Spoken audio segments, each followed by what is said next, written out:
Brought to you by V-Guard, co-powered by Sensodyne and Vimal. बोलो जुबां केसरी। उत्तर प्रदेश में Bahujan Samaj party ने अब तक लगभग आधा दर्जन से ज्यादा लोकसभा सीटों पर अपने उम्मीदवार बदल दिए हैं, लेकिन सबसे ज्यादा जिस सीट पर चर्चा है वो है जौनपुर। और जौनपुर को लेकर अलग अलग दावे और वादे किए जा रहे हैं। हमारे साथ बातचीत करने के लिए पूर्व सांसद और बाहुबली नेता धनंजय सिंह जी हैं। बाहुबली कहा जाए आपको?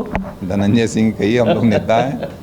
ठीक है धनंजय भाई, ये बताइए, कल तक आपकी पत्नी, आपको सजा हो चुकी थी, आप जेल में थे, आप जमानत पर छूट कर आए, आपकी पत्नी लोकसभा चुनाव लड़ रही थी, लेकिन कल शाम के बाद आप एक्टिव नहीं हैं, आप अपने घर पे बैठे हैं, आपकी गाड़ियां आपके कैंपस में खड़ी हैं, आपकी पत्नी आपके घर पे, आप सपोर्टर्स के बीच में नहीं जा रहे हैं, और बीएसपी ने आपके मुकाबले, आपकी पत्नी के मुकाबले दूसरा उम्मीदवार उतार दिया। क्यों, क्या ऐसा हो गया?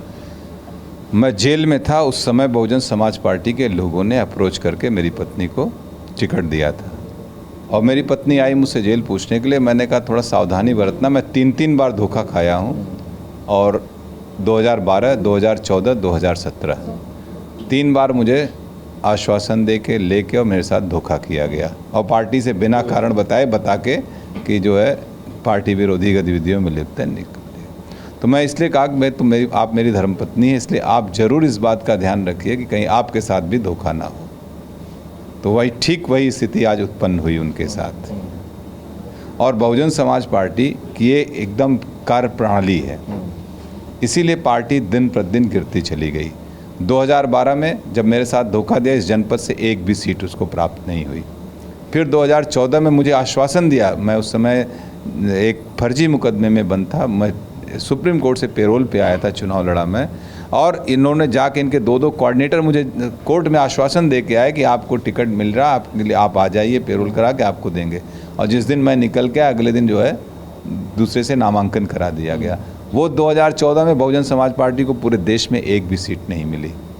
फिर 2017 में मुझे बुला के ज्वाइन कराया गया इलाहाबाद में। हम लोग पार्टी की चूँकि राजनीति कर रहे थे इनके साथ, फिर वही 17 में बुला के अचानक हमने कहा कि भाई जिले की राजनीति है, ये कमियां हैं, इसको ठीक किया जाए। उस आधार पर मुझे भी फिर पार्टी विरोधी गतिविधि में कह के निकाल दिया। तो मैं तो इस बहुजन समाज पार्टी के इस नेचर से वाकिफ़ था। अभी देखिए, अभी मैं देख रहा था कि आज अभी 2 घंटे पहले बस्ती में कोई बयान देने, अमेठी गए बयान देने, बनारस गए बयान देने, आजमगढ़ में भीम राजभर का टिकट कट गया, उसको गए बयान देने। चूँकि यहाँ यही एक ऐसी सीट थी जहाँ पूरे देश में चर्चा चल रही थी बहुजन समाज पार्टी की, तो यहाँ कोई ना कोई जस्टिफाई, किसी को तो ब्लेम करना था ना। तो इसलिए धोखा किसने दिया? आप ये कह रहे हैं कि बहुजन समाज पार्टी ने धोखा दिया, और वो ये कह रहे हैं कि आपने धोखा दिया। धोखा किसने दिया? देखिए, मैं बहुजन समाज पार्टी से कई बार धोखा खाया हूँ, फिर धोखा खाया हूँ। इस बार मैं क्या, मेरी पत्नी धोखा खाए, मैं उनसे कह रहा था कि कुछ ना कुछ लोचा हो जाएगा, आप ध्यान रखिएगा। तो टिकट काटा गया है आपका? बिल्कुल टिकट काटा गया है, बिल्कुल टिकट काटा गया है। झूठ बोल रहे हैं जो खरवार जी बोल रहे हैं, हमारी उससे किसी प्रकार कोई वार्ता नहीं हुई। अरे टिकट आपने कैंडिडेट को ले जाके दिला था, हम तो गए नहीं थे मिलने, हमने तो आपसे आग्रह नहीं किया था, आपने बुला के उनको लिया। मैं तो उस समय जेल में था, ना मेरी आपसे मिलने आए थे मुझसे, ना आपसे मुझे फ़ोन पे वार्ता थी, तो फिर टिकट तो आपने लिया ना, वो आपके पास तो गई नहीं थी। वो जिला पंचायत अध्यक्ष हैं यहाँ पे इस ज़िले में, वो सम्मानित एक पद है उनका, आप उनके पास खुद गए थे आप लोग, कोई कैंडिडेट नहीं मिल रहा था आपके पास, तो अब किन परिस्थितियों में आपने दिया वो आप जाने। लेकिन वो ये कह रहे हैं, लेकिन सुनिए, आपकी अपनी पार्टी, मैं समझ सकता हूँ इन लोगों की मजबूरियाँ भी मैं समझ सकता हूँ। आपके पास मैं दे रहा हूँ 5 गाजी, कई लिस्ट इनकी बदली हुई दिख रही है, तो आप वहाँ पे भी देखिए। आप अननेसेसरी कि आपकी कोई मजबूरी हो सकती है, आप अपना जो करना करिए, आपकी पार्टी कार्य प्रणाली है ये मैं भी उस पार्टी में रहा हूँ, मैं जानता हूँ। तो आप नाजायज़ किसी के ऊपर आरोप मत लगाइए। खरवार साहब अभी आए थे श्याम सिंह यादव का नामांकन कराने के लिए, बाहर निकले, मीडिया से बातचीत किया, और ये कहा है कि आपने कल फोन किया मायावती जी को, ये कहा कि आप चुनाव लड़ने में असमर्थ हैं, अब आप चुनाव लड़ना नहीं चाहते, आप किसी और कैंडिडेट को ढूंढ लीजिए, इसीलिए श्याम सिंह यादव को हमने मैदान में उतारा है, क्योंकि आप चुनाव मजबूत लड़ रहे थे, बीएसपी यहां से जीत रही थी, वो ये बात कहते हैं, लेकिन आप किसी दबाव में हैं। आपने फोन किया था, आपने टिकट वापस किया? मैं आपको ऑन कैमरा बोल रहा हूँ कि बहन मायावती से मेरी आखिरी फ़ोन पे वार्ता जो है वो 2013 की है। 2013 से 2024, 11 वर्षों के बीच में कभी मेरी उनसे फ़ोन पे कोई वार्ता नहीं। इस सरासर गलत और निराधार आरोप है। अब किन परिस्थितियों में यहाँ ये लोग किए हैं वो जाने जाके बताएं। चूँकि ये सीट बहुत अच्छी थी, इसका वो भी होता, रिपरकशन भी होगा, हो भी रहा है, उसको देखते हुए वो लोग अपनी फेस सेविंग के लिए इस तरीके का आरोप लगा रहे हैं। आपने कोई अपना टिकट वापस नहीं किया, आप चुनाव अब भी लड़ना चाहते हैं? कोई मतलब नहीं है। अभी तो हम लोग इंडिपेंडेंट भी चुनाव लड़ने की स्थिति में खड़े हैं। अभी हम अपने सभी लोगों से बात कर रहे हैं, बात करके राय लेंगे। आज बैठेंगे हम लोग, बैठक है हमारी शाम को। एक हाइपोथेटिकल क्वेश्चन है, आप चुनावी मैदान से लगभग बाहर हो गए हैं, क्या आप निर्दलीय चुनाव लड़ेंगे या नहीं लड़ेंगे? फिर मैं अगला सवाल आपसे पूछूंगा। देखिए, इंडिपेंडेंट चुनाव लोकसभा का चुनाव बड़ा है। मैं इसके पहले भी लड़ा हूँ, 2014 में मुझे उस आधार पे मिला था पेरोल। उसके पहले मैं 2004 में भी लड़ा हूँ। बड़ा चुनाव होता है, और मैं अगर मैं कैंडिडेट होता तो मैं आश्वस्त आपको करता हूँ कि मैं इंडिपेंडेंट चुनाव लड़ता। चूँकि मेरी पत्नी है, उनकी भी राय मुझे लेनी पड़ेगी। वो भी एक स्वतंत्र वो हैं, उनका भी इंडिविजुअल एक अपनी राय है, तो इसलिए उनसे बगैर पूछे हम नहीं बात कर सकते। तो धनंजय सिंह अभी तो आहत हैं उनका टिकट कटने से। धनंजय सिंह फिर किस तरफ जाएंगे? क्योंकि अब बीजेपी, बीएसपी और समाजवादी पार्टी, 3 कैंडिडेट प्रमुख उम्मीदवार जो हैं चुनावी मैदान में हैं। आपके सपोर्टर्स, आपके वोटर्स, आपके शुभचिंतक किस तरफ जाएंगे? आप किधर जाने को बोलेंगे? अभी तो सब लोग आहत हैं। अभी शाम को मैंने कहा ना, आज शाम को बैठक है, अभी देखें क्या कॉल ली जा सकती है। उसके बाद सभी प्रमुख सहयोगियों को मैं बुलाया हूँ, बैठ के बात करके कॉल लेंगे। आप किसी दबाव में थे? कुछ कहा गया, ऊपर से दबाव बनाया गया, इसलिए आपने असमर्थता जता दी? किसी तरह की कोई प्रेशर पॉलिटिक्स है जौनपुर में? धनंजय सिंह किसी के दबाव में आने वाले हैं क्या? मैं कभी किसी के दबाव में नहीं आया।